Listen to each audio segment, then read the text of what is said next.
बिस्मिल्लाहिर्रहमानिर्रहीम। इस वीडियो में आखिरी 3 हरूफ हम बनाना सीखेंगे।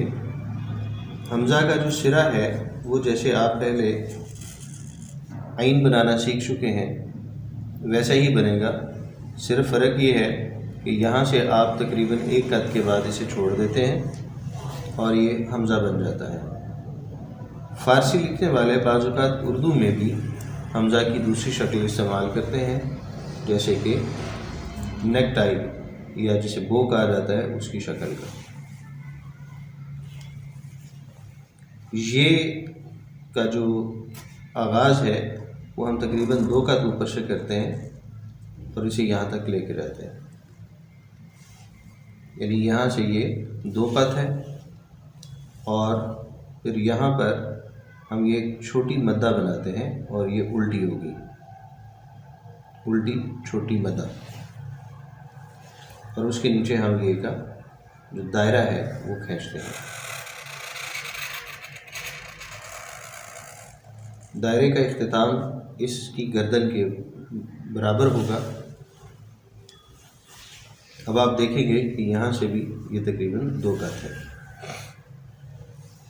इसके दुरुस्त होने का एक अंदाज़ा आप यूँ भी ले सकते हैं कि अगर आप इसे उल्टा बनाएं तो ये दोनों तरफ से ये कता हो सके। इसकी जो चौड़ाई है वो भी तकरीबन वैसे ही 3.5 कद या 3 कद, जो भी आप पैमाइश अडॉप्ट करें। ये बड़ी ये बनाने के लिए आप एक छोटी सी रे बनाते हैं, यानी तकरीबन 1.5 कद की एक रे बनाते हैं और ये बड़ी रे की शक्ल की होगी। उसके नीचे आप ये साइज़ का बनाना शुरू करते हैं। जैसे जैसे आपका कलम आगे जाता है आपका कलम थोड़ा मूव करता जाएगा और चपटा होता जाएगा, यानी इसको आपने यहाँ 90 डिग्री से शुरू किया, आहिस्ता आहिस्ता आप इसे यूँ चला ले गए। इसको भी अगर आप यूँ बनाएं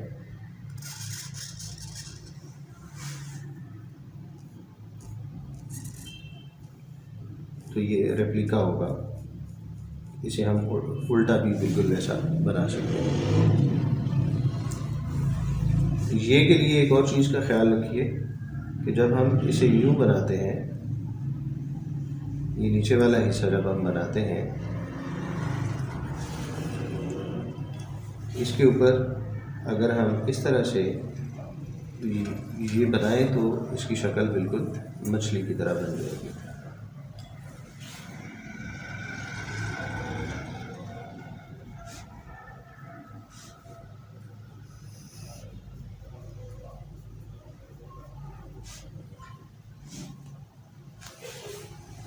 तो आप कार्बन पेंसिल से आप ये शक्ल पहले बना के तो उसको कलम के साथ फिल कर सकते हैं।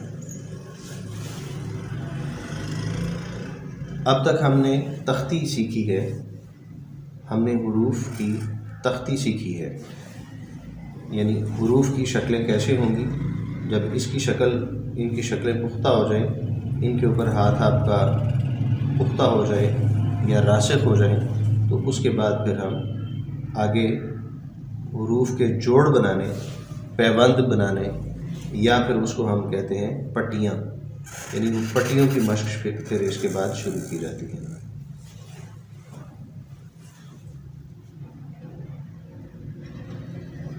मशक के लिए मैं आखिर पे एक टिप देना चाहूँगा, वो ये कि जिस हरफ की आप मशक कर रहे हैं आप उस हरफ के हिसाब से पहले कत लगा लीजिए। मिसाल के तौर पे हम अलिफ की मशक करना चाह रहे हैं, तो हम 3 कद की 2 लाइनें खींच लेंगे और फिर हम इन 2 लाइनों के दरमियान अलिफ लिखना शुरू कर देंगे।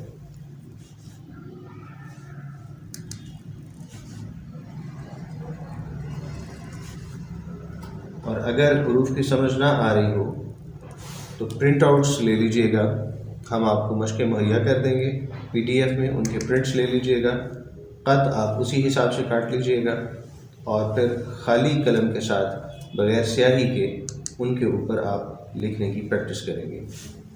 جب آپ کی پریکٹس آپ کو لگے کہ میرا ہاتھ پختہ ہو گیا ہے تو اس کے بعد پھر آپ 3 قد کی لائنیں لگائیں اور ان کے اوپر آپ مشق کرنا شروع کر دیں۔ مشق ساتھ ساتھ چیک کرواتے رہیں تاکہ ضروری اصلاح اور مشاورت ہوتی ہے۔ تو اس طرح جب آپ لکھے ہوئے کے اوپر اسی طرح سے پھر 2 قد سے آپ بے بناتے ہیں یا تو آپ کم صفحوں کے اوپر زیادہ مشق کر سکتے ہیں۔